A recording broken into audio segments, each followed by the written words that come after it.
Welcome back, viewers. You're watching the Savera and I'm Shefali.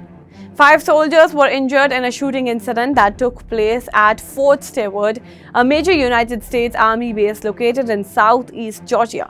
The incident occurred during the late morning hours, prompting an immediate lockdown of the base. Fort Stewart, which lies approximately 40 miles southwest of Savannah, is known as the largest army installation east of the Mississippi River and serves as a significant training and operational center of the U.S. military.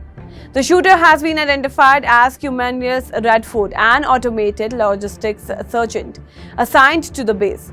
Now, according to Major General John Lubas, the commanding general of the Army's 3rd Infantry Division, Radford used a privately owned handgun to carry out the attack. Lubas clarified during a press briefing that the firearm involved in the shooting was not issued by the military. He confirmed that it was a personal weapon, had emphasized that investigators were working to determine the underlying motivation behind the attack. At this stage, the motive for the shooting remains unclear. Redford has been taken into custody and is currently being questioned by Army investigators.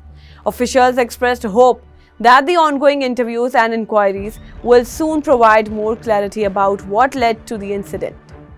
According to the local law enforcement records, Redford had a prior arrest for driving under the influence, though it has not yet been established whether that history had any bearing of this recent actions. The base was placed under lockdown at 11:04 a.m. local time as part of emergency protocols.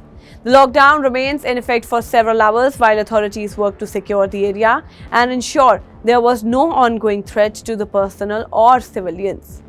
By the afternoon, the lockdown was lifted and Fort Stewart officials confirmed that the immediate threat had been neutralized. Medical teams responded quickly to the scene of the shooting, and all 5 injured soldiers were initially treated at the site before being transported to the Wynn Army Community Hospital for further medical care. In an official statement, Fort Stewart authorities noticed that the wounded soldiers were in stable condition and expected to recover from their injuries. They assured the public that there is no continuing danger to broader community or military personnel stationed at the base. The Federal Bureau of Investigation Savannah office is coordinating with the Army Criminals Investigation Division to conduct a full-scale investigation into the shooting. Federal and military law enforcement agencies are working together to gather evidence, examine the suspect's background, and reconstruct the events leading up to the incident. The base has also increased security measures in the wake of the shooting as part of a standard response to any breach of safety.